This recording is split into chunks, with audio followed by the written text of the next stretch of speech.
ವಿಶ್ವದಲ್ಲಿ ಶ್ರೀಮಂತ ಕ್ಷೇತ್ರ ಕ್ರೀಡೆ. ಡಾಕ್ಟರ್ ಶಾಂತರಾಜು.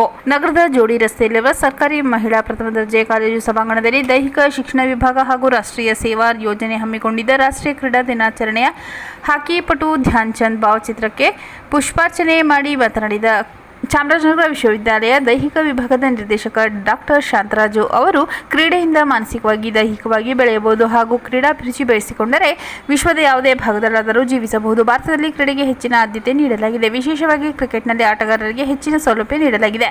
ಕ್ರಿಕೆಟ್ ಆಯೋಜಕರು ಗ್ರಾಮೀಣ ಪ್ರತಿಭಾವಂತ ಕ್ರೀಡಾ ವಿದ್ಯಾರ್ಥಿಗಳಿಗೆ ಅವಕಾಶ ಕಲ್ಪಿಸಬೇಕೆಂದು ಹೇಳಿದರು.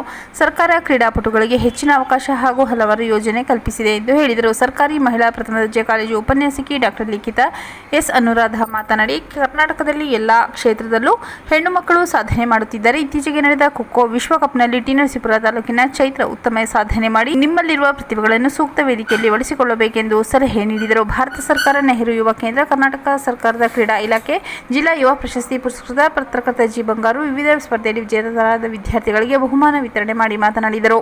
ಕಾರ್ಯಕ್ರಮದ ಅಧ್ಯಕ್ಷತೆ ವಹಿಸಿದ್ದ ಕಾಲೇಜಿನ ಪ್ರಭಾರ ಪ್ರಾಂಶುಪಾಲ ಶೈಲೇಶ್ ಕುಮಾರ್ ಮಾತನಾಡಿ, ಸರ್ಕಾರಿ ಮಹಿಳಾ ಪ್ರಥಮ ದರ್ಜೆ ಕಾಲೇಜಿನ ವಿದ್ಯಾರ್ಥಿನಿಯರು ಜಿಲ್ಲಾ ಹಾಗೂ ರಾಜ್ಯ ಮಟ್ಟದಲ್ಲಿ ನಡೆದ ಕ್ರೀಡೆಗಳಲ್ಲಿ ಉತ್ತಮ ಸಾಧನೆ ಮಾಡಿ ಕಾಲೇಜಿಗೆ ಮತ್ತು ಪೋಷಕರಿಗೆ ಕೀರ್ತಿ ತಂದಿದ್ದಾರೆ. ಸಂವಿಧಾನ ಶಿಲ್ಪಿ ಬಾಬಾ ಸಾಹೇಬ್ ಅಂಬೇಡ್ಕರ್ ಸ್ಫೂರ್ತಿ ಪಡೆದುಕೊಂಡು ವಿದ್ಯಾರ್ಥಿನಿಯರು ಗ್ರಂಥಾಲಯಗಳಿಗೆ ಭೇಟಿ ನೀಡಿ ಪತ್ರಿಕೆ ಓದುವ ಅಭಿರುಚಿ ಬೆಳೆಸಿಕೊಳ್ಳಬೇಕು. ಆಗ ಪ್ರಪಂಚದಲ್ಲಿ ನಡೆಯುವ ವಿಷಯಗಳು ಕೇವಲ ನಿಮಿಷಗಳಲ್ಲಿ ತಿಳಿಯುತ್ತದೆ ಎಂದು ಹೇಳಿದರು. ಕಾಲೇಜಿನ ರಾಷ್ಟ್ರೀಯ ಸೇವಾ ಯೋಜನೆ ಅಧಿಕಾರಿ ಉಪನ್ಯಾಸಕಿ ದೀಪಾ ಜಯಣ್ಣ, ಉಪನ್ಯಾಸಕರಾದ ಜಯಣ್ಣ, ಪ್ರಶಾಂತ್ ಸೇರಿದಂತೆ ಇತರ ಉಪನ್ಯಾಸಕರು, ವಿದ್ಯಾರ್ಥಿಗಳು ಹಾಜರಿದ್ದರು. ಮತ್ತೊಮ್ಮೆ ಮುಖ್ಯಾಂಶಗಳು.